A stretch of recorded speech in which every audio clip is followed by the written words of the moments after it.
This is Roger Hebert and his beautiful wife Elizabeth, and we're reading through our 4 chapters.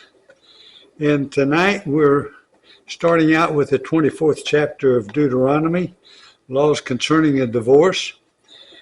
When a man takes a wife and marries her, if then she finds no favor in his eyes because he has found some indecency in her, and he writes her a certificate of divorce and puts it in her hand and sends her out of his house, and she departs out of his house, and if she goes and becomes another man's wife, and the latter man hates her and writes her a certificate of divorce and puts it in her hand and sends her out of his house, or if the latter man dies who took her to be his wife, then her former husband who sent her away may not take her again to be his wife after she had been defiled, for that is an abomination before the Lord. And you shall not bring sin upon the land that the Lord your God has given you for an inheritance.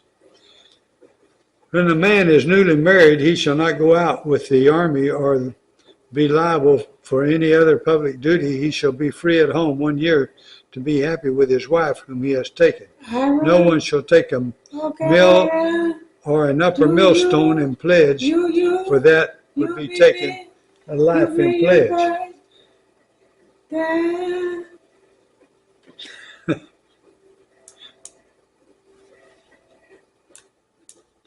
But that would be taking a life in pledge.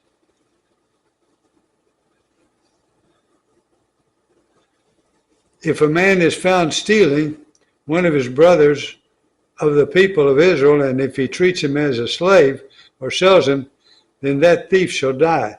So you shall purge the evil from your midst. Wow. It doesn't sound so good for Joseph's brothers, does it?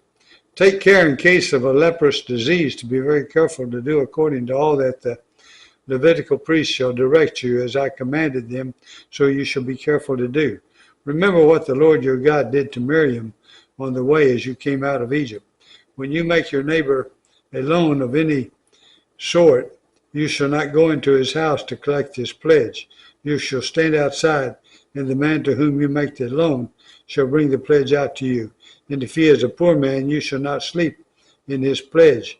You shall restore to him the pledge as the sun sets, that he may sleep in his cloak and bless you, and it shall be righteous for you before the Lord your God.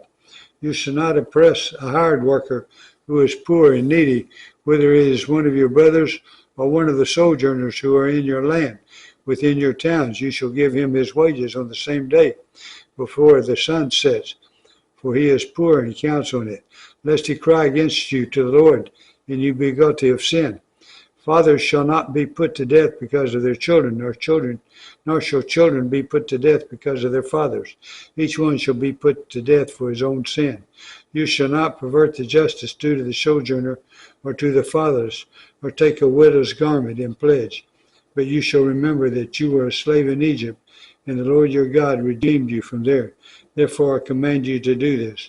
When you reap your harvest in your field and forget a sheaf in the field, you shall not go back to get it.